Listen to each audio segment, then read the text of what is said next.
各位女士、各位先生 Ladies and gentlemen, welcome to the 2022 GMA Festival.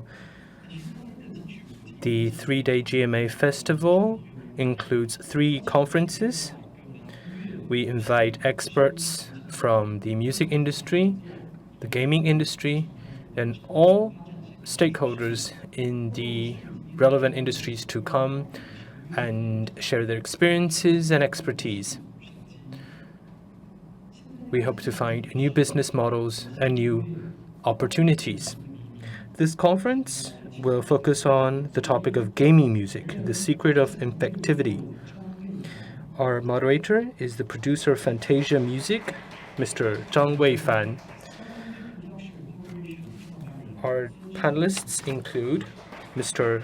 Shaoting Sun, founder of Sun Music Production Corporation, and also Mr. Keiji Kawamori from the Sound Division Music Director and Supervisor at Square Enix.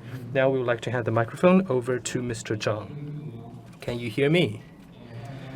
Good afternoon, ladies and gentlemen. I'm very happy to have this opportunity to come to Kaohsiung and share with everybody some interesting things about gaming music. Today, I'm very happy that I have this opportunity to speak to Mr. Kawamori and Mr. Sun to talk about gaming music. I think the topic today is actually very timing. I've known Mr. Sun for a very long time, and he has produced a lot of music for TV series and games. As for Mr. Kawamori, I think he is my idol because we've been listening to his music since young, and listening to Mr. Kawamori, and I've actually shed tears late at night listening to his music. I've always loved to watch the behind the scenes of the production of Final Fantasy, and I'm really happy to have this opportunity to speak to Mr. Kawamori. I'm sure that we will learn a lot about the production of gaming music in Japan.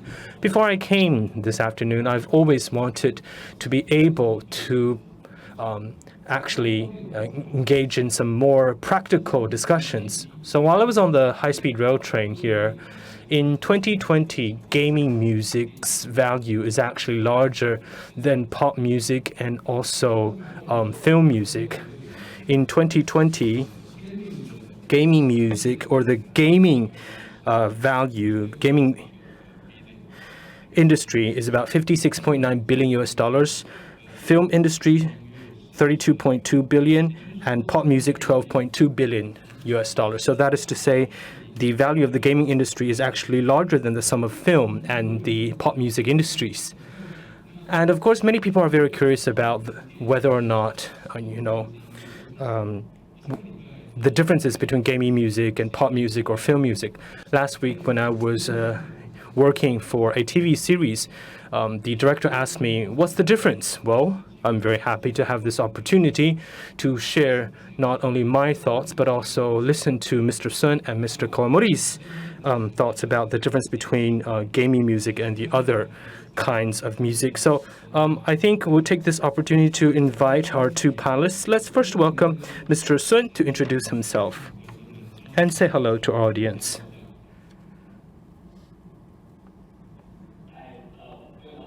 Hi, Mr. Zhang. Hi, Mr. Kawamori. My name is Sun Shaoting. Ladies and gentlemen, good afternoon. I'm currently in New York City. I'm working in New York. I'm actually working at the Carnegie Hall and the Lincoln Center.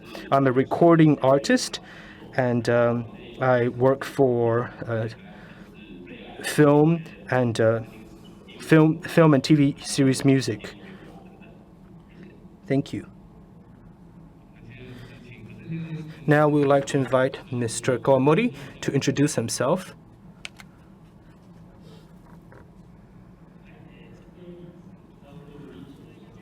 Ladies and gentlemen, good afternoon. I'm currently working at Square Enix. I'm the music supervisor, music director. I'm responsible for music in games. Sometimes we would commission music, and I'm actually in charge of incorporating these music into our productions. Thank you. Well, thank you, Mr. Kawamori. Some people think that I've been working in gaming music for a very long time. So I'm going to take this opportunity to introduce to you how I entered the gaming music industry. After graduating from college, my first job was to create music for TV series, scores for TV series. I was actually quite fortunate that I had some contacts with gaming companies, but actually I have not written for gaming companies for a very long time. In 2012, I was working for a TV series. It cast Wu Qilong, a very famous Taiwanese actor. But in TV series, there are some restrictions because sometimes it's not that avant-garde. The focus would be on the actors or on the plots. It's not really about music. So there are more restrictions in terms of music. So in 2012, when I was working for that production, I was thinking about whether or not I can find a new avenue for myself. So in 2012, I started to look into gaming music. At that time, I found two things very interesting. One is Steam. I don't know whether you have Steam. But in 2012, there are actually not a lot of people who have Steam. And on Steam, I found that we no longer had to buy these new gaming cards or gaming cassettes. Maybe our music can be tailored to suit the Western market or the Japanese market. So I tried to find opportunities to enter the gaming music industry. Then I looked into the App Store. And actually, I think the reason that the gaming industry was able to see that very big growth was because of the App Store on Apple. In the past, you had to have very good gaming consoles in order to have a great experience. But now with the iPhone, you actually have very interesting games, and you don't need very advanced or very complex or expensive gaming consoles. There are actually a lot of one-man gaming companies. They create indie games. So I thought that was a great opportunity for me. I was actually quite silly in the earlier days. So I looked at the gaming companies on the app stores.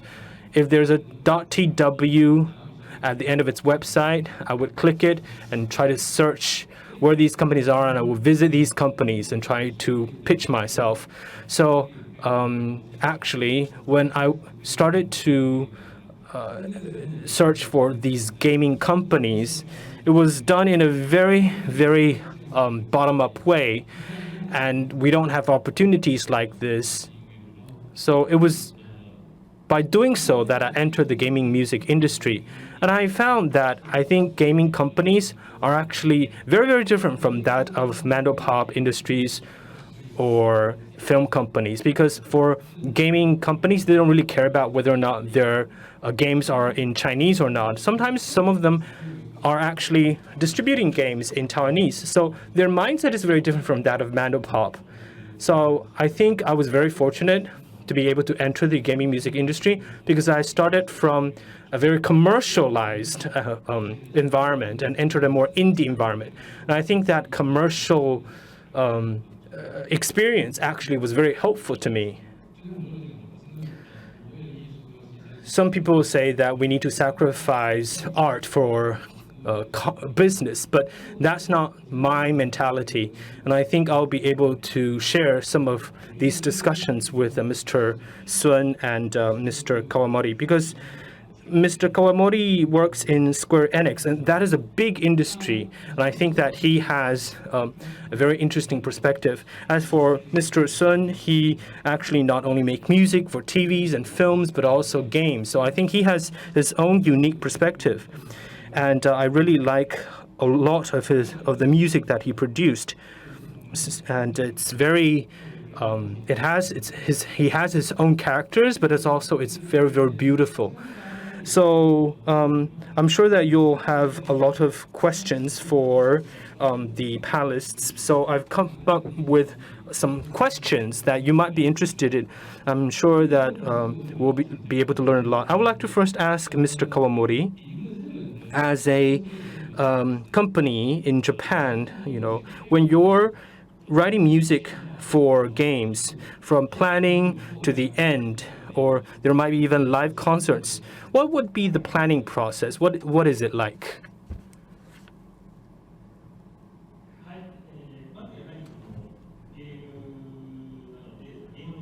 Okay, so first of all, because it is a game, so we have to first wait for the visuals of the games before we're able to write the music. While we're producing the music, first of all, we would need to express the worldview of the game. For example, when we're playing that game, there will be different scenes. There will be fighting scenes or battlefields, and we will try to make some music and try to see if that is the direction that the gaming company wants. And once we have a more better idea of what the music is like, we will start to write more music. But in addition to the gaming music, we would also produce another soundtrack for the game.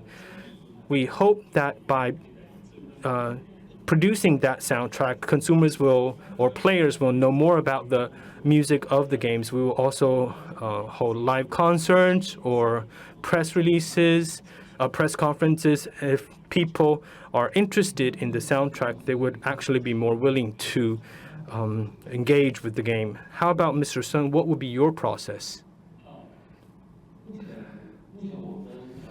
Currently, when I work with gaming companies, I would be involved early on. Although most of the companies that I work with are not small, but of course it is still smaller than Square Enix. I think what's special is that I think for Taiwanese companies, especially these new gaming startups, I feel that they're more like from the tech sector. They actually really respect the composer's view, unless you really have a very different style, and it's very different from what they imagined. Otherwise, they would really respect your thoughts. Of course, in the beginning, we would discuss the budget, then we would discuss how to best utilize the money. For example, how much to spend on studio, how much to spend on the artists. So that's basically the process.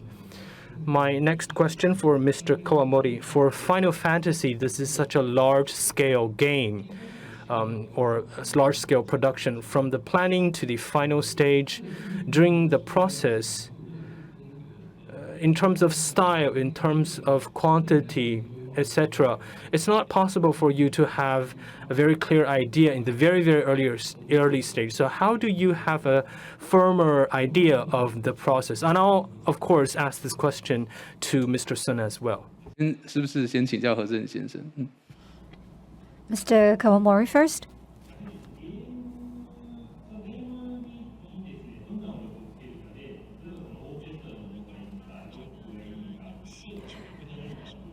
When we're thinking about gaming music, we will look at a lot of styles. We'll look at whether this game is suited for rock and roll or classical music, or do we need to bring in an orchestra? If it's more suited for popular music, then we will think about the artist that we have in mind. So we start with a style, and then we will begin with budget allocation. So based on years of experience, we know where in the game we will need music. So based on the plot line, we can already come up with a list of places where we will need music. And then once recording starts, we will then have budget appropriated for how many bands do we need and the recording fee. What about you, Mr. Sun? Based on my own upbringing, my education, my experience, most of my clients are looking for a more unplugged experience. And if they're looking for something much more upscale, they may then look somewhere else. So I tend to work mainly in the popular music realm. In terms of budget allocation, I think more or less I will respect what the producer's budget is and work within the limits of the budget. I'm sure you are well aware if we're talking about independent music, it could be something as simple as one instrument to half an orchestra to an orchestra. The budget can vary. I also want to share a little bit about my own experience because I began in a very commercial setting and then I went towards a more independent gaming scenario. So this is two very different fields. If we look at independent games, if you are thinking of producing music for games, I think this is a good place to start. If you work in a big gaming company, you probably will only come across one small segment of music production. However, if you're working for a very boutique gaming company, you will have access to far more. So you sometimes will even sit in on promotion and marketing meetings. I had an experience where I was producing music for an independent gaming company, and after a year of working together, they told me that they were in the red. They had no more money, so they had to close. So the next step was they had to look for cash flow, and they begged me to help them because otherwise everything would be stalled. So it took 2 years to finish the project, and we had to at the same time do another project where we could get some money to support our original project. You may think this is a crazy scenario, but for a lot of independent gaming companies, this is life. So when I'm working with bigger companies, bigger gaming companies, then it's a very different scenario. Everything is very precise. They will tell me exactly the kind of music and style they're looking for. But I think for independent gaming companies, they will not be able to give you a very precise set of instructions. Very often it's trial and error. There are lots of iterations and revision. Actually, I worked with a very big gaming company where in the third month of working together, they told me, well, there's something very similar in the market in terms of their game, so they were willing to scrap their game. So in the end, I actually couldn't even get paid. So that is also something that happens. So based on my experience across different fields, you need to approach it very differently. So if you're interested in gaming music, make sure you start with independent gaming companies. You will know what gaming companies are actually thinking about, what matters to them, and come up with the right music. Mr. Kawamori, I have a question for you. If you come up with a budget and then in the actual practice you find that there is a discrepancy, what do you do then in that situation?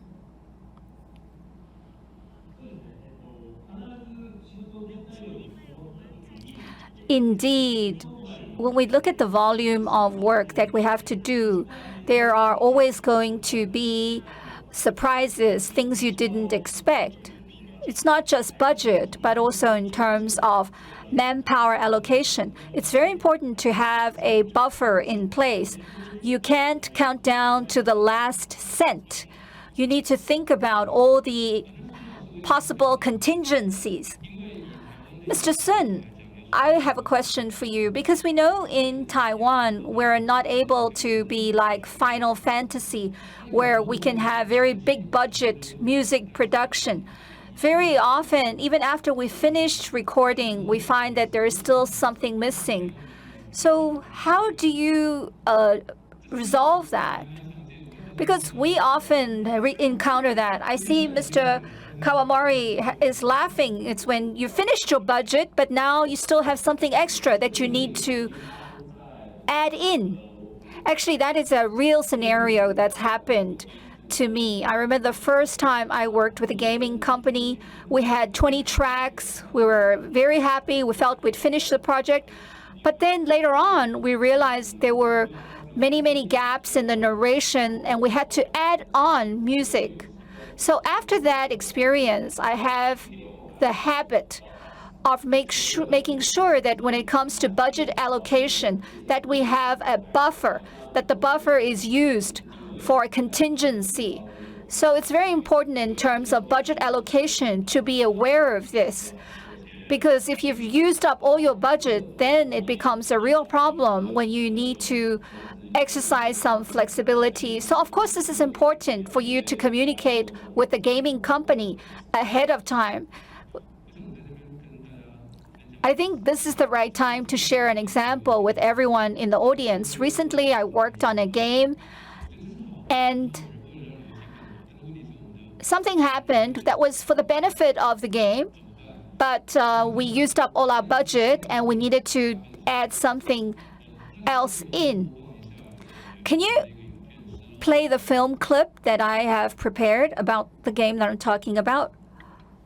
我简单讲解一下，这是 Let me quickly explain. This is a newly issued game, and we had a 48 to 60 person orchestra instrumentation segment. And then later we discovered in one of the battles there was going to be a second group of mercenaries that were going to come in, and we needed a different set of music. And then we had to go back to the original music. So this is obviously an interactive game, and we needed to add in this music. Okay, can you play? 这个鸟妖 We can see for this bird, I had to invite a soprano opera singer from Poland to signify this magical bird. And then we had a 48-person orchestra After some back and forth fights, doing the background music. Will fly to the sky and use her voice and feather blades to attack Hilda again. And this time, 好，接下来好，我们 several harpy Please pause. And then you will see the bird leaves the battle scene, and then the gaming company decided that they were going to add in other birds to come and battle. So that was where my dilemma emerged. We had already finished with our recording, and I didn't want the new additions to use the same music. So I had to create a different kind of music, but I didn't want people to find it to be very noticeable. It had to flow. So my strategy was, if it wasn't going to be the OST, then I'm going to just use MIDI, and I'll just create something that resembles the original, but it's not quite the original. So what I did was I took the original and I did some MIDI manipulation, and I created something that was similar but different. And it is kind of a interactive type of music where if they are battling and in the height, at the exciting points, you will hear drums with the sense of suspense. And then once all the birds died, then we will go back into the original with a full orchestra and the full effect. So there is the seamless integration where the music can bring the emotion quite seamlessly into the end. For a lot of independent gaming companies, we have a room to experiment and test. So I remember when I first started out, I had one edition where we had somebody singing a human voice of a certain time frame. But later, when we actually saw the game, the time frame was not relevant because they changed the time frame. So we had to readjust, and we needed some flexibility. So I think it's important when you look at gaming, you really need to rely on experience and flexibility. We heard from Mr. Kawamori about installation of gaming, and we know that this is something unique about gaming music vis-a-vis popular music. So I think now is the time to play a film clip to see the difference. If you're still confused when it comes to gaming music, what's the essential difference with that and film music? I think through this video you will understand. That could adapt according to decisions the player makes. So instead of songs, they composed stems. We had to devise a method by which those stems could be used practically anywhere in the game and interact with other stems. The team decided to create all the music at 130 beats per minute in A minor, so that the game engine can play stems on top of one another and create music on the fly. If you jump on a horse, a bass line kicks in.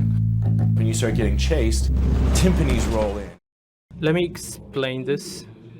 So if you don't know what he's talking about, well, this is one of the games, and in the first installation, there are a lot of instruments, but they're in the same key. So when this person jumps on the horseback, then they will play the bass, the music will play the bass. And when it opens up a trunk, you will hear the timpani. So everybody hears different things because you don't know when the gamer will do different things, so it will be more interactive. Cars roll in, and there's a shootout. The music actually changes with the action.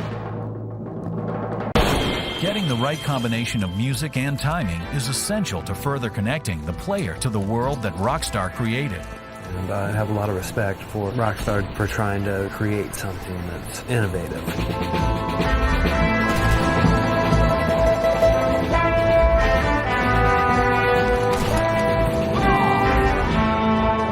It's a super cool project.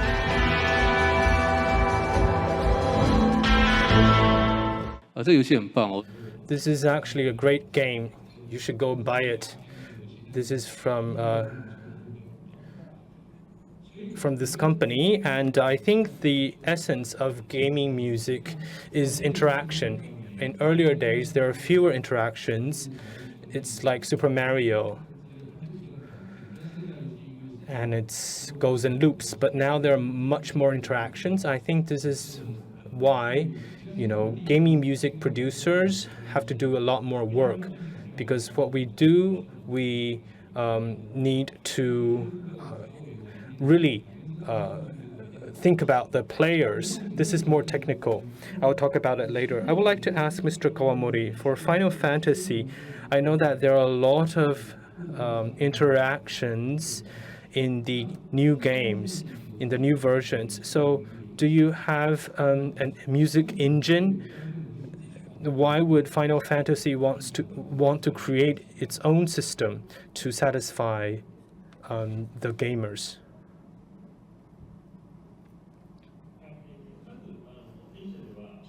First of all, in our company, we do have a music engine. And the reason that we do this is because there are some advantages. For example, for composers, we have certain thoughts and we'll be able to communicate with the engineers within the company, and our needs can be accommodated in the music engine. So for example, I would tell the engineers that I want to do this, I want to do that. It's not only music, but also some sound effects. We can ask the engineers to do this for us, and I think this is a great advantage. As for Mr. Sun, when you're producing gaming music, would you also have to do all these to consider the interactions? Yes, I think this is different from what Square Enix do. For example, my experience,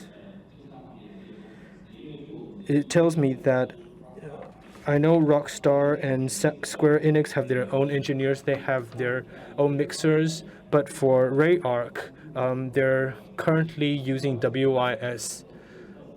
Let me explain WIS. It's actually a middleware. It's between the music and the sound. So you can think that as a third-party software where it can be embedded in the music engineer. It can be compressed, but there's fewer losses. So I think although WISE is actually quite functional already, but I think the biggest issue is that it cannot really real-time reflect the composer's needs. However, I hope that Taiwanese companies can also create these kind of middlewares. I think this is actually emerging. Thank you. For these gaming engines, I think it's limited. What it can do is limited.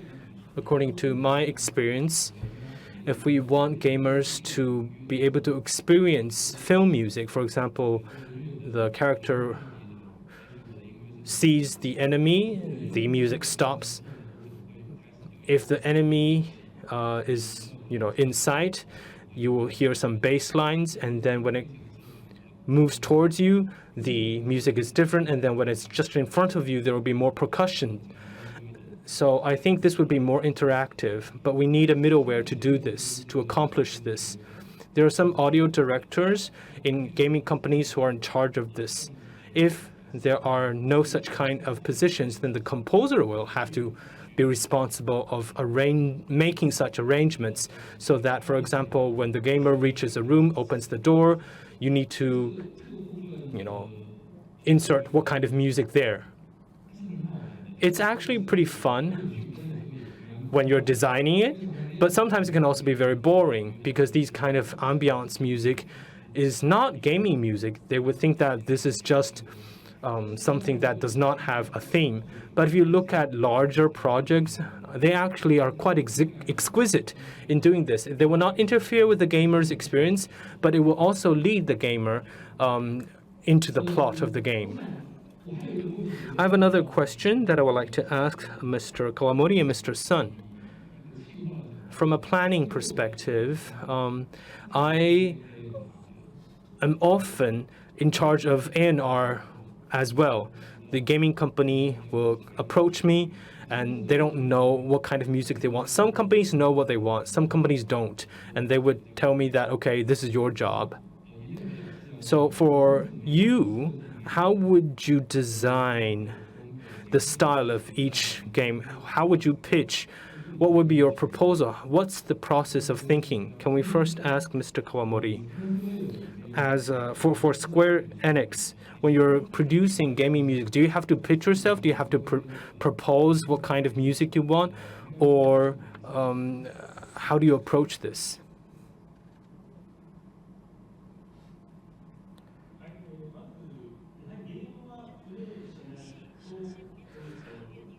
Well, if you're if you want to write for games, you'll have to play the games, including the artistic perspective and also the plot.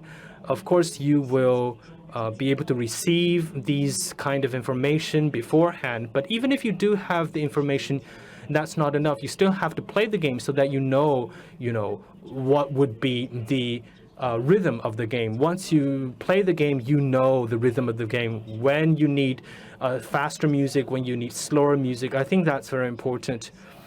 I think the worldview of the music of the game is also important. These are very fundamental information before you're able to decide the style of the music. As for Mr. Kawamori, would you pitch your ideas to the game producers? Because from my understanding, Japanese gaming music is very avant-garde. For example, in 2017, I played Sadal's Adventure, and I did not know that gaming music can be done that way, including Final Fantasy. So when Square Enix is producing,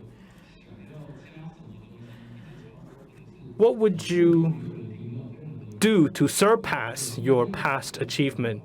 Would you discuss this with the producers? Would there be challenges?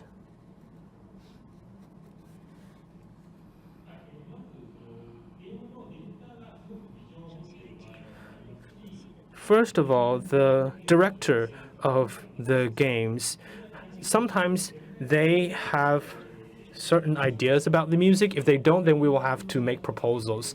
Of course, during the proposal, we might already have a pretty good idea of what to do. Of course, this needs to accommodate budget concerns or time concerns. Sometimes we are more limited. We cannot really realize what we want to do, so we need to take different approaches so that in the end product is not too far away from our ideal. As for Mr. Sun, would you need to pitch to the gaming companies, or the gaming directors or producers already know what they want? Well, I think that's not the case for me, because when I took part in Ray Arc, they have a new project called Storica, and it's quite different from the past. It's a fantasy genre game. And I think, just like what Mr. Zhang or Mr. Kawamori, they're you work with very professional musicians. And I work with Yanbo, and they have already earned the trust of gaming companies. So we really,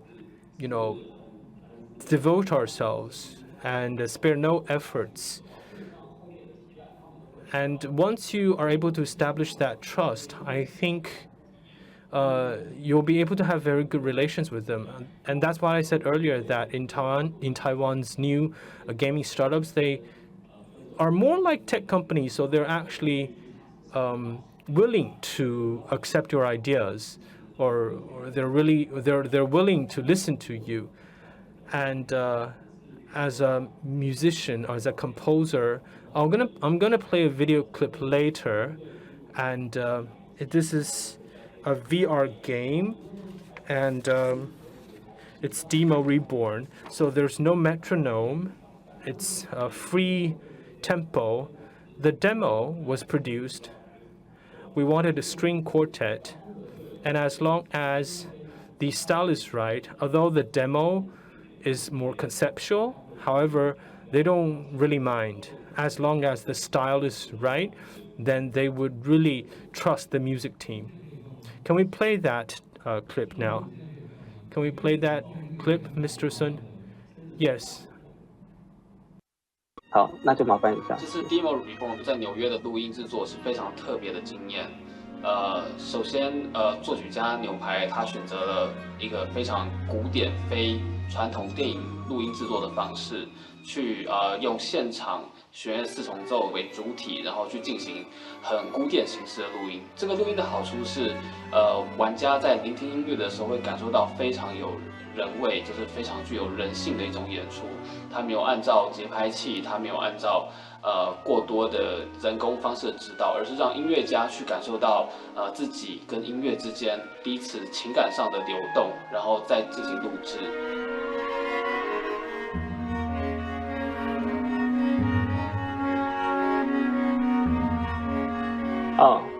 好，谢谢。So you hear some tempo changes, and for in games, a cue is like a small piece. For each cue, if you're going to control the tempo with a metronome, it's going to take a lot of time. So I think that the composer can actually conduct there, or the first violin can lead the entire string quartet. And I think you can hear the phrasing. Well, thank you, Mr. Sun. In terms of musical styles, pitching for the musical styles, my thoughts are that if you're able to determine the direction, I think you're halfway towards success. If the beginning is wrong, then you'll make a detour, and the game would probably fail because of the music. So I think that early discussion is very important. In Taiwan, usually the game producer or the audio director would be the person setting the tone. However, my observation is that in Taiwan, a lot of gaming companies, they still lack a role, and that is the role of the director. This is my practical experience because I first worked in the entertainment industry, from the film industry. So I thought that if gaming companies can have a director, the role of the position of a director, I think it would actually be much better. It's like making a film. You can decide, for example, the angle or the position of the camera. It's like cinematography. So that shot is very important. And the same thing with music. Whether it's scary or not, you want to make sure that it conveys that atmosphere. But yes, I agree that in one way it's more like a tech company, but in terms of the camera or the cinematography, if we can take a more cinematic view, it would actually be much more effective. For example, one of the games that I've produced, this is a Detention from Red Candle. I know that some of the producers have a music background, and they have very good idea of music. Although I redid the music for Detention once, but actually it was quite successful. The producers didn't give me just a list. They actually recorded the game itself. For example, 1 hour of the game, okay? And they would tell me, I need music here in this scene, and I don't need music once I enter that door. So they would give me instructions telling me what to do. So they would tell me whether or not there's music here. I would know what would happen, later. If it's going to happen right after I enter a scene, then maybe my music have to be toned down so that the music afterwards can have a better effect. So I think the reason that the music for Detention and Devotion were very successful was because it's a whole package. We're not just lucky. I think the production team has a very clear idea of what they want. But for other gaming companies, they don't have that much of a comprehensive view. So more difficult for us to expect them to have an idea about music and visuals. So it's like we are A&Rs ourselves. We have to be A&Rs. We will tell them, okay, this is the kind of music that we need here. For example, the clip that I just showed you, actually the style of the music wasn't like that. It was actually more energetic. And but I was only given some images and very short clips of the game. So I have to think about what kind of music I want to write. So I don't have an entire scene. So it's like Hans Zimmer, when Christopher Nolan just gave him a piece of paper telling him, okay, this is the spatial temporal concept. He had to write music. In the beginning, it seems really passionate, fierce battle, and everything was very energetic and positive. But then I proposed that let's do something entirely different. It's very, it's the opposite of the visuals. If everybody wants to play something that is very energetic and zealous, then all you had, and then everybody should just go play Final Fantasy. But in the gaming world, we need different narratives. So maybe gaming companies in Taiwan can think a little bit more about the music. You can think about your market strategies. You should think about what kind of images would match better with the music. Don't just focus on one perspective and don't take everything for granted. Otherwise, people will not remember your game. The gaming industry is so large now that there are so many games. If you want to be memorable, then you'll have to be distinctive. This is my experience. 有关于游戏音乐 What about the future of gaming music? I'm very curious about your answer. What do you think the trend will be? Can both of our speakers speak to that? How do you imagine the future of gaming music? Many people want to enter this industry. What kind of skills do you need if you want to really flourish? First, Mr. Kawamori.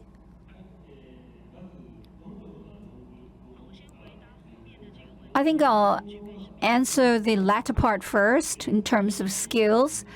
I think when we're talking about gaming music, you need to be able to do many different things. So first of all, you need to be well versed in all sorts of music genres.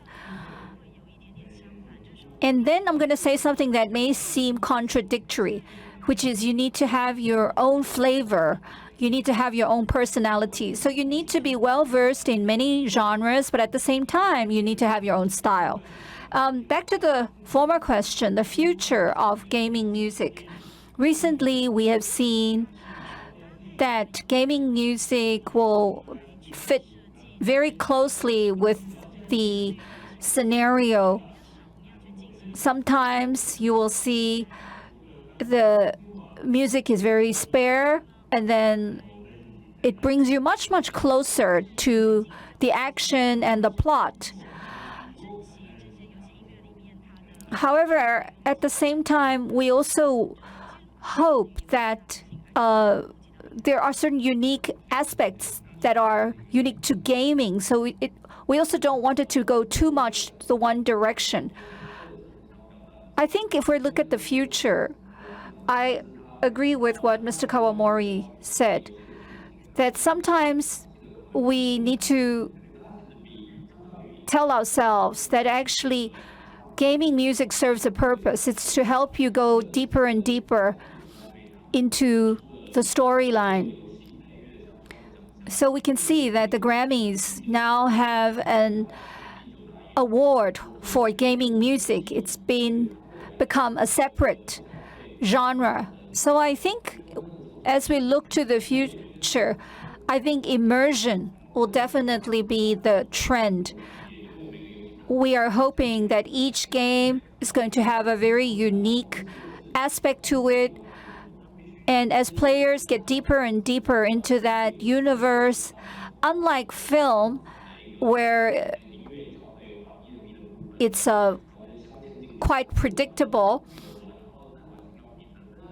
and you probably only will watch the film once, games you come back to over and over again. So the music needs to be something that you can listen to and still bring you into the story over and over again.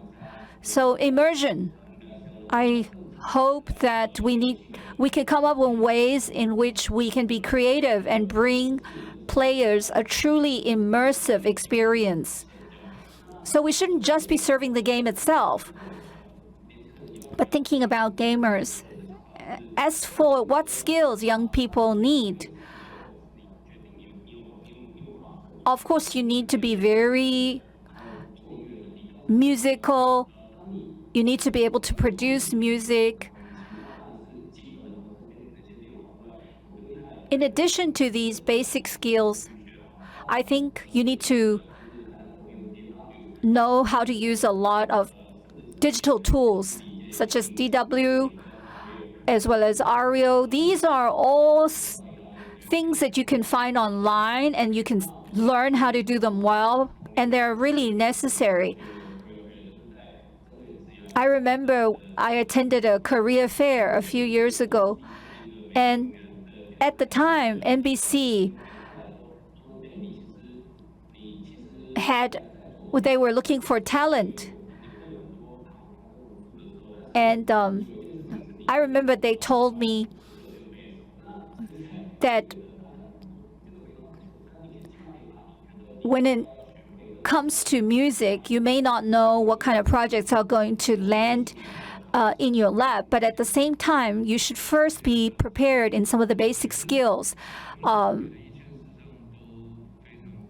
because they will definitely come in handy. I think both of our speakers have given us very valuable and timely advice. A lot of people know that gaming music is the future. It has it generates a lot of revenue. But my own observation is opportunities in this industry are hard to come by. Why do I say that? That's because many of the games are just changing of skins. They don't really put their number one emphasis on music. I would say that was the majority of games. So if you ask me what you should do to be prepared for this industry, in addition to what Mr. Sun said, you need to have the basic skills. And I also agree with Mr. Kawamori. You have your own style, and it's going to be memorable, even if it's very eccentric or very weird. So I totally agree. I think we have only 10 minutes left, so we definitely have to go to Q&A. So let's open up the floor. Please raise your hand if you have a question.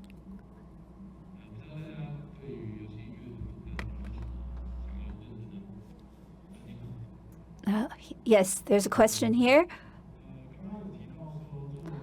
Someone mentioned that in Detention, the game, you first actually saw lots of visuals before you were able to come up with the music. So that means that the game was almost near completion before you came in with the music. So for a producer, what do you think is the best stage to enter in terms of producing gaming music? I think if you ask all three of us, we'll have different answers. The latest project that I'm involved in, I was involved in actually the conceptual stage. And I actually prefer being included very early on. This is because I want my music style to completely be inseparable from the game. And that cannot be achieved if I only come in at a later stage. In this project that I'm involved in, there is a riddle where the music actually follows the unraveling of the riddle. And that really requires me to know ahead of time what the story is. However, sometimes it's not possible. So I think the best scenario would be for you to start producing music at least after maybe 2/3 of the story is decided. What about Mr. Kawamori and Mr. Sun? What is the best stage for gaming music to enter the game?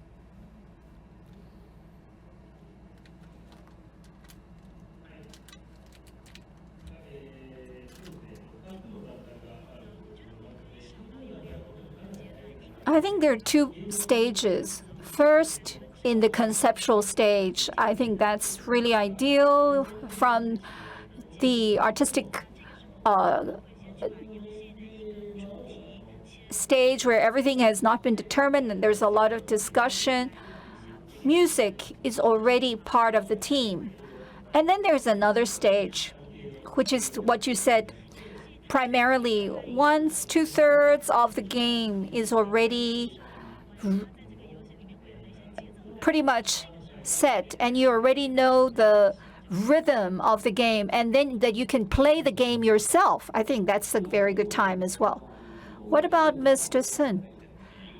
I am involved myself in actual recording and production, so for me it's very important to be in as early as possible because I want to be able to coincide with the actual style of the game and start organizing my musicians.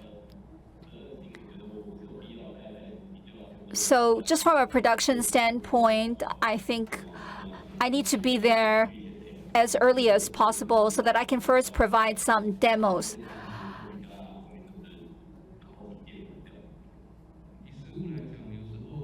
I know, but in practice, it's not. Reality is cruel. When I was involved in detention, I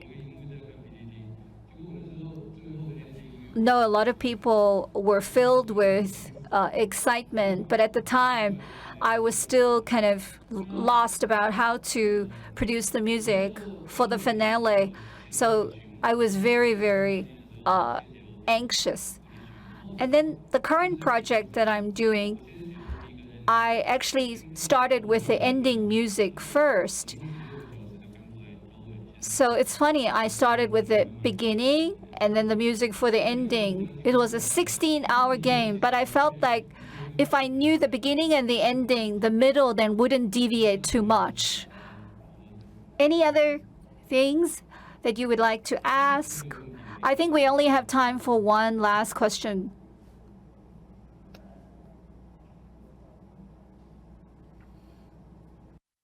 If there are no questions, I would just like to share something myself. Actually, when we look at gaming music, we're often quite surprised by one thing. There are many technical constraints. With pop music, you can have all sorts of possibilities. But we need to think about when it's gaming music, whether the music is going to run on our smartphone. I remember once I wanted to create this effect where once the enemy was right behind you, the music would change. But then the gaming company told me that it was impossible because this was a small gaming company. They couldn't really afford this kind of technology where they could do something like that. Also, if you're playing with it, you will see that very often a lot of the animation will change as you change costume. But this is why you need to probably run this game on a very big PC. If your game is going to be run on a smartphone or a much smaller device, you have the problem of loading So these are technical constraints that you need to keep in mind when you are producing gaming music. So there are still many constraints when you are looking at gaming music. When we were looking at the Brothers Mario, they only had 4 tracks. It was even tougher back then. But today, I think the future of gaming music is much broader, and slowly we are going to see gaming music being incorporated into AR, VR. Of course, we don't know how far it will go, but we need to first overcome the technical constraints before we can realize all of our possibilities. Okay, our time's up. Thank you very much. Thank you, Mr. Kawamori and Mr. Sun. Thank you for spending time with us today.